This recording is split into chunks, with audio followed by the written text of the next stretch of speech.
न्यायमूर्ति डीवाई चंद्रचूड़ बने 50वें मुख्य न्यायाधीश। राष्ट्रपति द्रौपदी मुर्मू ने राष्ट्रपति भवन में दिलाई पद एवं गोपनीयता की शपथ।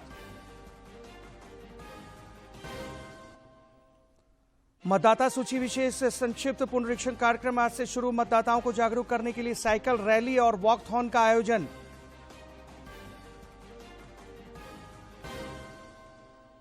मुख्यमंत्री आज संताल दौरे पर। पाकुड़ में सरकार आपके द्वार कार्यक्रम में होंगे शामिल। दुमका में मसलिया रानीश्वर मेगा लिफ्ट सिंचाई परियोजना का करेंगे शिलान्यास।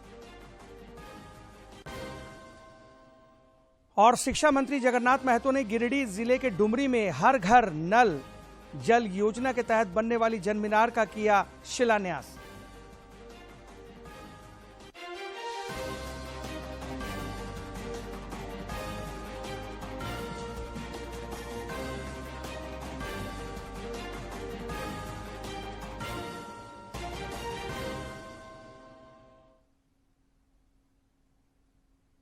नमस्कार, आप देख रहे हैं खबरें झारखंड। इस वक्त की तमाम ताजा तरीन और अहम खबरों को लेकर हाजिर हूं मैं राहुल शर्मा। बुलेटिन की शुरुआत करते हैं। राष्ट्रपति द्रौपदी मुर्मू ने आज देश के 50वें मुख्य न्यायाधीश के रूप में न्यायमूर्ति डीवाई चंद्रचूड़ को पद और गोपनीयता की शपथ दिलाई।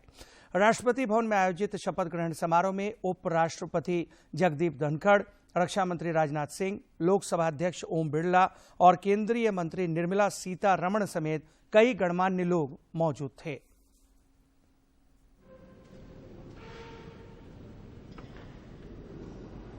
माननीय राष्ट्रपति महोदय, आपकी अनुमति हो तो समारोह का शुभारंभ किया जाए।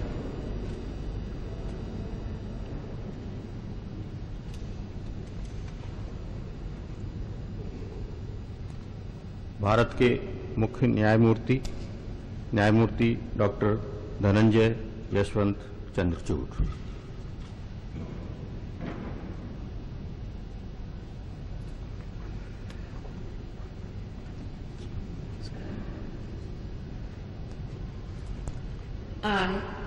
I, Dhananjay Yashwant Chandrachud, having been appointed Chief Justice of the Supreme Court of India, having been appointed as Chief Justice of the Supreme Court of India, do swear in the name of God do swear in the name of God that I will bear true faith and allegiance to the Constitution of India as by law established, that I will bear true faith and allegiance to the Constitution of India as by law established, that I will uphold the sovereignty and integrity of India, that I will uphold the sovereignty and integrity of India, that I will duly and faithfully and to the best of my ability, knowledge and judgment that I will duly and faithfully and to the best of my ability, knowledge and judgment perform the duties of my office without fear and favor, affection or ill will, perform the duties of my office without fear or favor,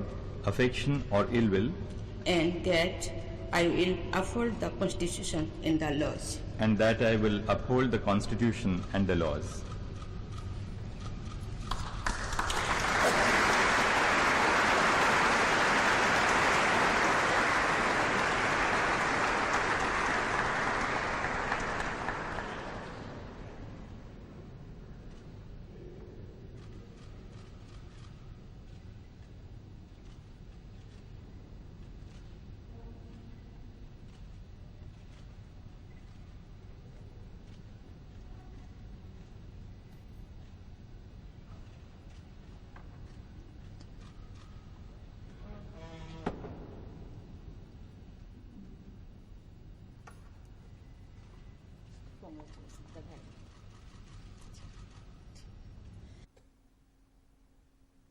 तो D Y Chandrachud बने देश के 50वें मुख्य न्यायाधीश।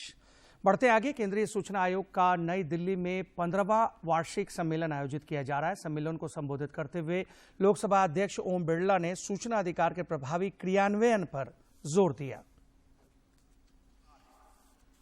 जो अंतिम समाज का व्यक्ति है जो सूचना मांग रहा है उसको ठीक समय पर सूचना उपलब्ध हो जाए और इसीलिए इस कानून को अधिक प्रभावी, इसका प्रभावी क्रियान्वयन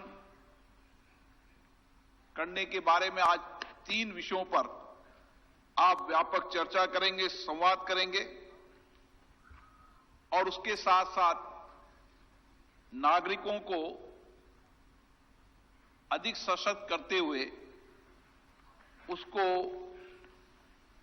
त्वरित गति से किस तरीके से सूचना उपलब्ध कराई जा सकती, इस विषय पर आप चर्चा संवाद करेंगे। राज्य भर में आज से मतदाता सूची विशेष संक्षिप्त पुनरीक्षण कार्यक्रम शुरू हो गया है। राज्य के मुख्य निर्वाचन पदाधिकारी के रवि कुमार धनबाद में आयोजित एक कार्यक्रम में शामिल हुए। मौके पर मतदाताओं को जागरूक करने के लिए साइकिल रैली और वॉकथॉन का आयोजन किया गया।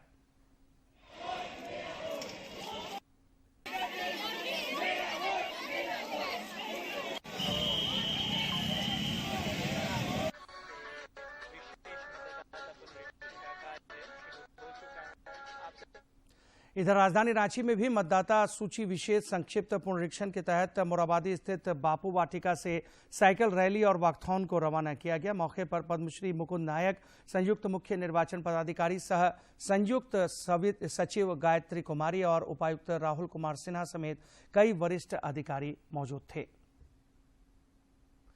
इधर बोकारो जिले में भी मतदाता सूची का विशेष संक्षिप्त पुनरीक्षण कार्यक्रम के अंतर्गत वॉकथॉन का आयोजन किया गया। मौके पर उपायुक्त कुलदीप चौधरी और पुलिस अधीक्षक चंदन कुमार झा समेत कई गणमान्य लोग मौजूद रहे।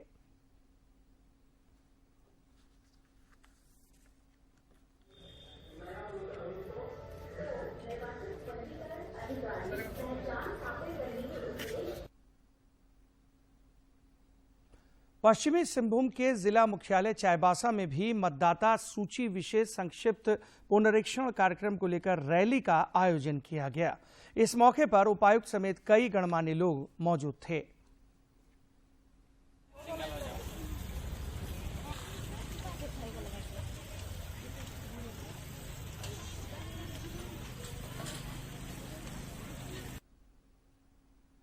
इधर पलामू जिले में मतदाता सूची विशेष संक्षिप्त पुनरीक्षण कार्यक्रम के तहत वॉकथॉन का आयोजन किया गया।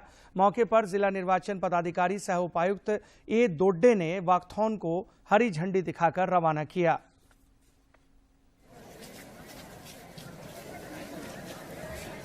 उधर तो हम लोग आराम से यहाँ से स्टार्ट करेंगे। मैं भी चलूंगा आप लोगों के साथ और सारे पदाधिकारी भी चलेंगे। आप लोग दौड़ेंगे नहीं। आपकी योजना आपकी सरकार आपके द्वार कार्यक्रम का दूसरा चरण 1 नवंबर से पूरे राज्य में चल रहा है, जो 14 नवंबर तक चलेगा। मुख्यमंत्री हेमंत सोरेन आज पाकुड़ जिले में आयोजित आपकी योजना आपकी सरकार आपके द्वार कार्यक्रम में शामिल होंगे। इस दौरान मुख्यमंत्री विभिन्न सरकारी योजनाओं का उद्घाटन और शिलान्यास करेंगे। श्री सोरेन इस मौके पर लाभुकों के बीच परिसंपत्तियों का भी वितरण करेंगे। जिले के उपायुक्त ने मुख्यमंत्री के कार्यक्रम की तैयारियों का जायजा लिया। मुख्यमंत्री हेमंत सोरेन आज दुमका जिले के रानीश्वर प्रखंड की बांसकुली पंचायत के मुरुगुनी गांव में करोड़ों रुपए की लागत वाली मसलिया रानीश्वर मेगा लिफ्ट सिंचाई परियोजना का शिलान्यास करेंगे। दुमका में यह अब तक की सबसे वृहत सिंचाई परियोजना मानी जा रही है। इस सिंचाई परियोजना से 1 लाख से ज्यादा आबादी लाभान्वित होगी। जिले के उपायुक्त रविशंकर शुक्ला ने कल मुख्यमंत्री हेमंत सोरेन के दौरे से संबंधित तैयारियों का जायजा लिया और आवश्यक दिशा निर्देश दिए। शिक्षा मंत्री जगन्नाथ महतो ने कल गिरिडीह जिले के डुमरी प्रखंड के ससरखों में हर घर नल जल योजना के तहत बनने वाली जलमीनार का शिलान्यास किया। इस मौके पर शिक्षा मंत्री ने कहा कि इस योजना के पूरा हो जाने से लोगों को शुद्ध पेयजल नल के माध्यम से मुहैया कराया जाएगा। काम करो और भाषण कम दे। काम एक काम आपके काम हमको जिम्मा दीजिए और मेरा काम है अपने बाल बच्चा को बढ़िया से पढ़ा दीजिए। ये मेरा काम। भाकपा राज्य परिषद की 2 दिवसीय बैठक कल राजधानी रांची में संपन्न हुई। बैठक के बाद पत्रकारों से बातचीत में पार्टी के राष्ट्रीय सचिव अतुल कुमार अंजान ने केंद्र पर कॉरपोरेट घरानों के इशारे पर काम करने का आरोप लगाया। इस दौरान पूर्व सांसद भुवनेश्वर प्रसाद मेहता ने कहा कि पार्टी 1932 के खतियान का समर्थन करेगी। मेहर भाई टाटा मेमोरियल अस्पताल एवं इनर व्हील क्लब के संयुक्त तत्वावधान में आज बिष्टुपुर से गोपाल मैदान तक जमशेदपुर में कैंसर जागरूकता रैली निकाली गई। इस दौरान नुक्कड़ नाटक का भी आयोजन किया गया। साथ ही विभिन्न प्रतियोगिता के विजयी प्रतिभागियों को पुरस्कृत किया गया। मेहर भाई टाटा मेमोरियल अस्पताल के निदेशक डॉक्टर सुजाता मित्रा ने बताया कि प्रिवेंशन और स्क्रीनिंग के बाद इलाज की आवश्यकता है। हम लोगों ने बताया प्रिवेंशन, स्क्रीनिंग और अगर कैंसर हो गया तो इसके इलाज के लिए कितने जल्दी हॉस्पिटल पहुंचना है। हमारा टारगेट ग्रुप रहा है बच्चे, क्योंकि जैसे आगे हम लोगों ने बताया इन लोगों का जो रीच है, इन लोगों का जो इन्फ्लुएंस है, ये कहीं ज़्यादा एडल्ट पॉपुलेशन से। प्रधानमंत्री नरेंद्र मोदी 27 नवंबर को आकाशवाणी पर मन की बात कार्यक्रम के जरिए देश विदेश के लोगों के साथ अपने विचार साझा करेंगे। श्री मोदी ने इसके लिए लोगों के सुझाव मांगे हैं। प्रधानमंत्री ने कहा है कि विभिन्न विषयों पर उन्हें भेजे गए सुझावों को कार्यक्रम में शामिल किया जा सकता है। लोग अपने विचार नमो ऐप और mygov.open फोरम पर भेज सकते हैं। वे टोल फ्री नंबर 1800-11-7800 पर भी अपने सुझाव हिंदी और अंग्रेजी में रिकॉर्ड करा सकते हैं। फोन लाइनें 25 अक्टूबर तक खुली रहेंगी। माफ कीजिएगा, फोन लाइनें 25 नवंबर तक खुली रहेंगी। 1922 पर मिस कॉल देकर और SMS के जरिए लिंक प्राप्त करके सीधे अपने सुझाव प्रधानमंत्री को भेजे जा सकते हैं। और अब मौसम। राजधानी रांची समेत राज्य के कई इलाकों में आसमान साफ होते ही 1-2 दिनों के बाद ठंड में बढ़ोतरी होगी। रांची स्थित मौसम विज्ञान केंद्र के वैज्ञानिक अभिषेक आनंद ने बताया कि अभी बादलों की वजह से तापमान बढ़ा हुआ है, लेकिन कल के बाद आसमान साफ हो जाएगा। उन्होंने बताया कि हिमालय में बर्फबारी के कारण उत्तर पश्चिम से ठंडी हवाएं आने लगेंगी, जिससे झारखंड में तापमान में अचानक गिरावट आ जाएगी। इसलिए लोगों को ठंड से बचाव रखना चाहिए। अगली खबर दिल्ली से। दिल्ली और राष्ट्रीय राजधानी क्षेत्र में देर रात भूकंप के तेज झटके महसूस किए गए। भूकंप का केंद्र उत्तराखंड के पिथौरागढ़ से 90 किलोमीटर दक्षिण पूर्व नेपाल के दैलख में स्थित था। गुरुग्राम में भी कई सेकेंड्स तक भूकंप के झटके महसूस किए गए। भूकंप के झटके महसूस होने के बाद लोग देर रात घरों से बाहर निकल आए। रिक्टर पैमाने पर भूकंप की तीव्रता 6.3 मापी गई है। राष्ट्रीय भूकंप विज्ञान केंद्र के अनुसार भूकंप का केंद्र नेपाल में 10 किलोमीटर की गहराई में स्थित था। नेपाल में 6 लोगों के मारे जाने की खबर है। नोएडा में भूकंप के झटके इतने तेज थे कि लोग घरों से बाहर निकल आए। भूकंप के कारण दर्जनों घर जमी दोल हो गए और अधिकारियों के अनुसार नेपाल सेना को प्रभावित इलाकों में तलाशी एवं बचाव अभियान में लगाया गया है। नेशनल सेंटर फॉर सिस्मोलॉजी ने बताया है कि बुधवार तड़के नेपाल में 6.3 तीव्रता का भूकंप आया था। NCS के मुताबिक नेपाल में स्थानीय समय अनुसार सुबह देर रात करीब आपको बता दें कि 2:12 पर भूकंप के झटके महसूस किए गए। भूकंप का केंद्र नेपाल के काठमांडू से 155 किलोमीटर दक्षिण पूर्व में 100 किलोमीटर की गहराई में था। भूकंप के केंद्र से निकले झटकों का असर 500 किलोमीटर दूर तक महसूस किया गया। नेपाल में इस साल का ये पहला भयावह भूकंप था। और अब राज्य के कुछ विभिन्न जिलों से आइए देखते हैं संक्षिप्त खबरें।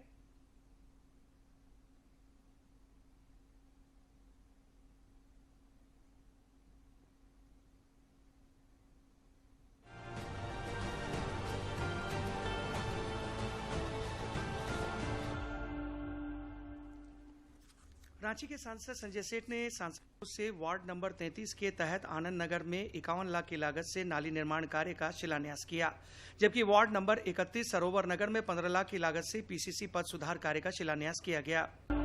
राज्यसभा सांसद प्रोफेसर आदित्य प्रसाद साहू ने कहा है कि शिक्षा के माध्यम से ही व्यक्ति अपने समाज, राज्य और देश की सेवा करने में समर्थ होता है। वे रांची जिले के पिठोरिया थाना क्षेत्र के कुम्हरिया में केसरवानी वैश्य समाज की ओर से आयोजित कार्यक्रम को संबोधित कर रहे थे। रांची के खेलगांव थाना क्षेत्र स्थित बिरसा मुंडा कारागार में उपायुक्त राहुल कुमार सिन्हा और एसएसपी किशोर कौशल के नेतृत्व में छापेमारी अभियान चलाया गया। लगभग 2 घंटे तक पुलिस ने जेल में एक वार्ड और कैदियों की गहन जांच की। इसके दौरान पुलिस ने खैनी और चाकू सहित अन्य सामान बरामद किए। आपकी योजना आपकी सरकार आपके द्वार कार्यक्रम के तहत पलामू जिले के 2 पंचायतों में शिविर का आयोजन किया गया।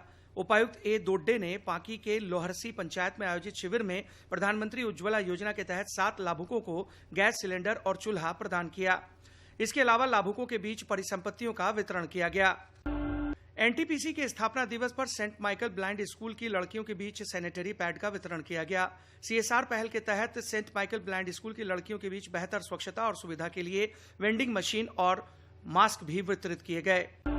विश्व हिंदू परिषद का हित चिंतक अभियान का तीसरे दिन प्रांत के सभी जिला केंद्रों और प्रखंड एवं पंचायत के क्षेत्रों में कार्यकर्ताओं ने काफी उत्साहपूर्वक अभियान चलाया।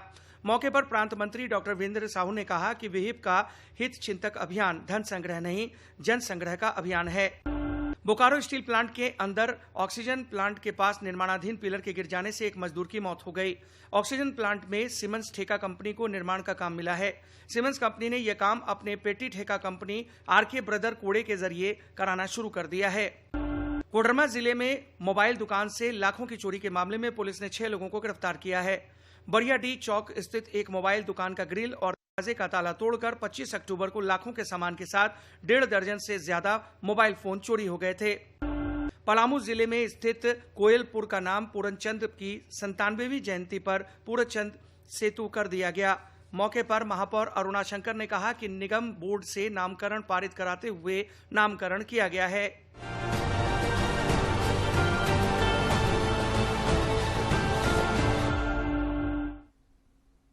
और अब स्पोर्ट्स न्यूज। सिडनी में T20 क्रिकेट विश्व कप के पहले सेमीफाइनल में आज दोपहर 1:30 बजे न्यूजीलैंड का सामना पाकिस्तान से होगा। एडिलेड में कल दूसरे सेमीफाइनल में भारत और इंग्लैंड आमने सामने होंगे।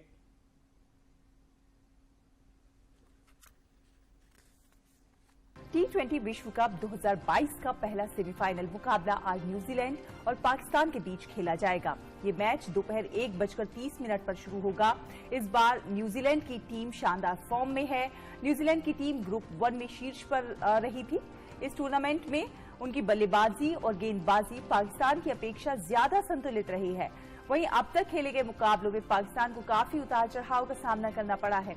ऐसे में किस्मत के सहारे सेमीफाइनल में पहुंची पाकिस्तान की टीम हाथ आए इस मौके को गंवाना नहीं चाहेगी। 2009 की चैंपियन पाकिस्तान की टीम की कोशिश इस टूर्नामेंट में फाइनल में जगह बनाने की रहेगी।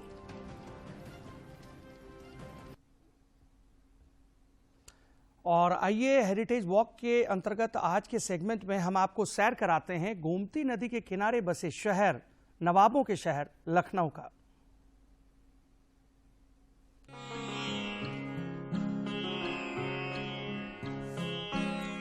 गंगा जमुनी तहजीब से लिपटा हुआ गोमती नदी के किनारे बसा यह शहर, जहां खाने से ज्यादा कपड़ों पर चिकन की कारीगरी मशहूर हो। हिंदुस्तान के खूबसूरत इतिहास को बखूबी समेटे हुए, आज से कदम मिलाता हुआ नवाबों का ये शहर लखनऊ है। इस शहर की हर दीवार, स्मारक और भवन आपको लखनऊ के भव्य इतिहास की विरासत को संभाले नजर आएंगे। ये माना जाता है कि श्री राम के छोटे भाई लक्ष्मण ने यहाँ शासन किया है, जिसके कारण पहले इस शहर का नाम लखनपुर था, जिसका सबूत देता लक्ष्मण का टीला गोमती नदी के किनारे आज भी मौजूद है। इस शहर की इमारतें हो या इमारतों पर करवाई गई कारीगरी जो अपने गौरवशाली अतीत की जुबान बोलते हैं। यहाँ का रूमी दरवाजा, बड़ा इमाम बाड़ा, छोटा इमाम बाड़ा, 76 मंजिल और कुछ वक्त पहले बना हुआ जनेश्वर पार्क लखनऊ की खूबसूरती में 4 चांद लगाने का काम करते हैं। Bureau report, DD news. और आइए सेहत की बात में जानते हैं गर्भावस्था के दौरान कैसे करें उचित देखभाल।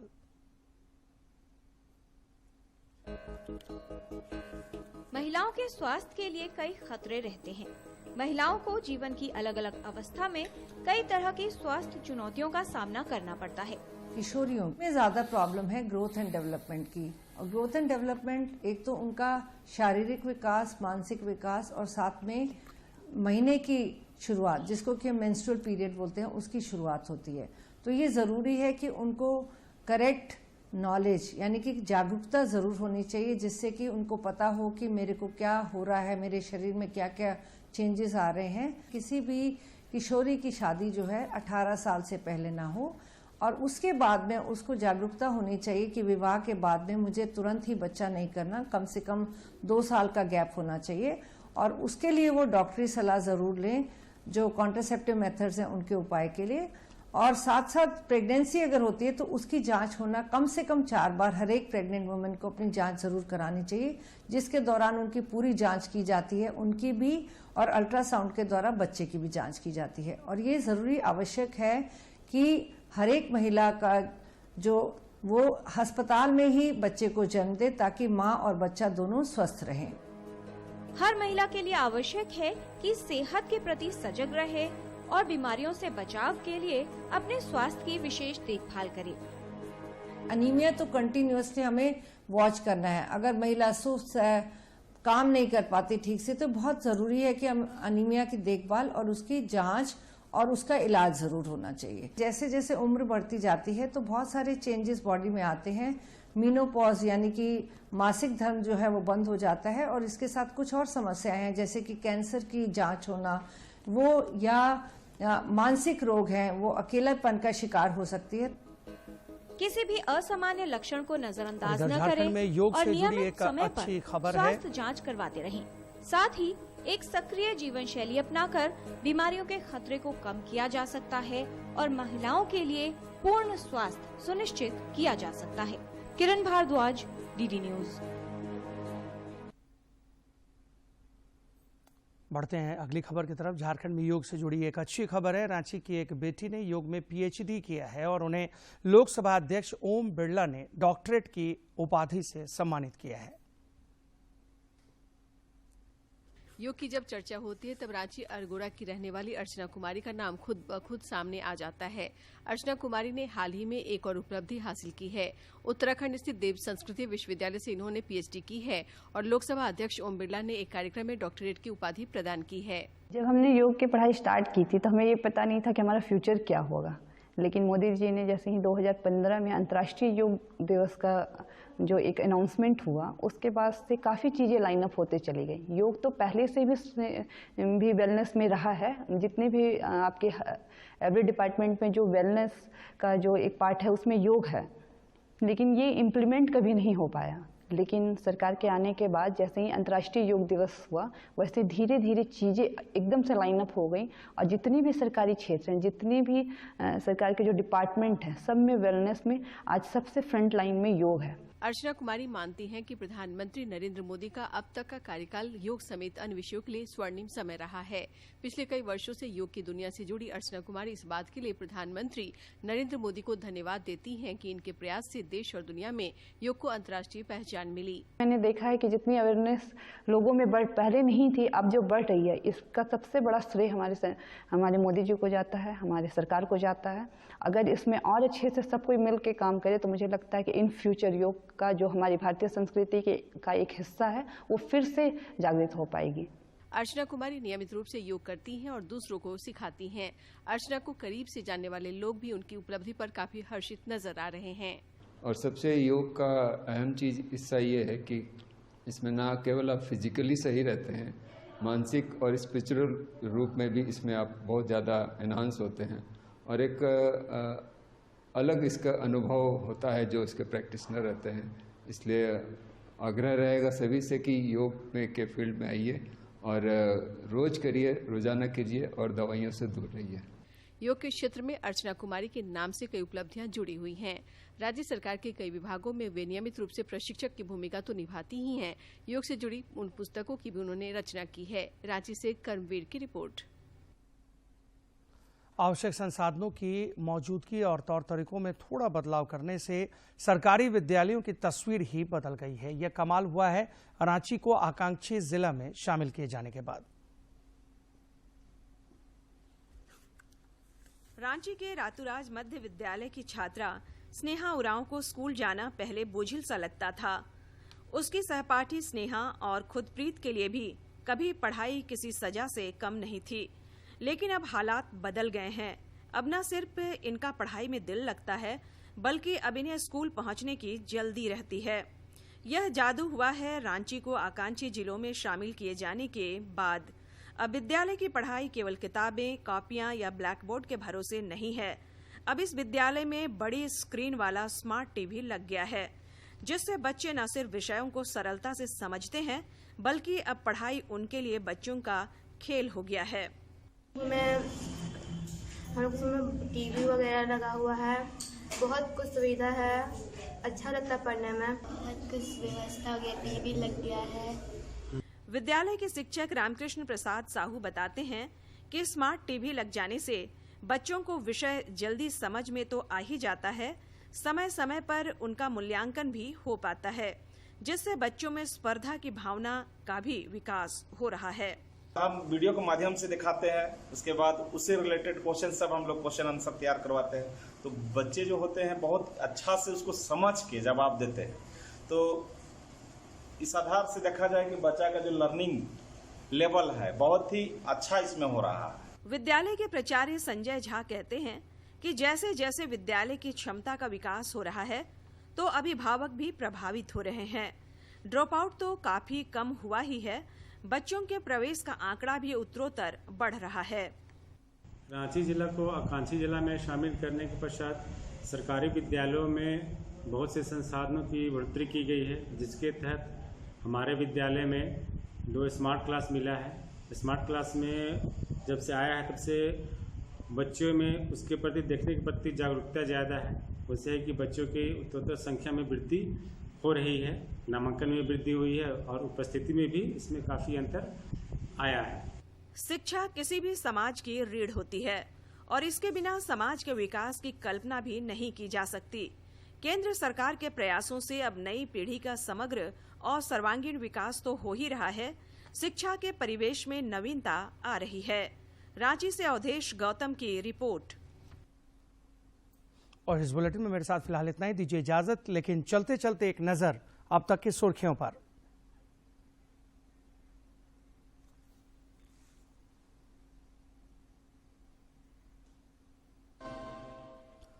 न्यायमूर्ति डी.वाई. चंद्रचूड़ बने 50वें मुख्य न्यायाधीश। राष्ट्रपति द्रौपदी मुर्मू ने राष्ट्रपति भवन में दिलाई पद एवं गोपनीयता की शपथ।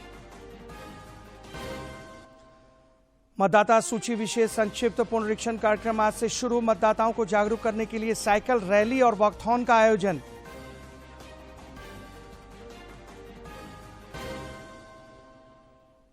मुख्यमंत्री आज संथाल के दौरे पर। पाकुड़ में सरकार आपके द्वार कार्यक्रम में होंगे शामिल। दुमका में मसलिया रानीश्वर मेगा लिफ्ट सिंचाई परियोजना का करेंगे शिलान्यास। और शिक्षा मंत्री जगन्नाथ महतो ने गिरिडीह जिले के डुमरी में हर घर नल जल योजना के तहत बनने वाली जलमीनार का किया शिलान्यास।